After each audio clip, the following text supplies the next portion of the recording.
இதுதான் சரியான சமயம், இப்ப கூனாதான் சரியா இருக்குங்கிற உத்திய புத்திசாலித்தனமா பயன்படுத்துறாராமா. பரீட்சா பே சர்ச்சல், அதாவது தேர்வுகள் குறித்த உரையாடல். மோடி ஐயா ஒவ்வொரு வருஷமும் 10th 12th படிக்கிற மாணவர்களை சந்திச்சு தேர்வு எழுதுறதுக்கு தைரியம் கொடுப்பாராமா. இது நிறைய பள்ளிக்கூடத்து பிள்ளைகளுக்கே தெரியாது. ஏன்னா அவரு சந்திக்கிற மாணவர்களுக்கு ஹிந்தி தெரிஞ்சிருக்கணும். தமிழ்நாட்டுல தான் ஹிந்தி திணிப்புக்கு பூட்டை போட்டு விட்டோம்ல. சரி அத விடுங்க, தேர்வு எழுத போற பிள்ளைகளுக்கு தைரியம் கொடுக்கிற உரைன்னு சொன்னாங்களே, அது போய் என்னன்னு பாப்போன்னு நானும் ஆர்வமா பார்த்தேன். கோயம்புத்தூர்ல படிக்கிற பள்ளிக்கூடத்து பிள்ளைகளை கூப்பிட்டு பேசியிருக்காரு.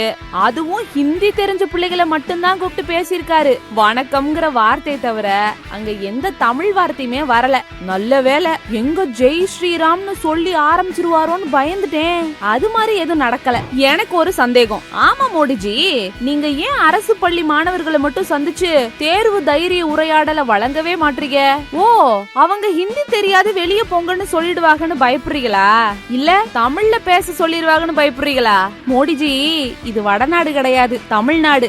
நீங்க தமிழ்ல மட்டும்தான் பேசணும்னு உங்களை கட்டாயமும் படுத்த மாட்டோம். உங்க பாகுபாடு அரசியல மாணவர்கள் கிட்டையும் புகுத்தாதீங்க.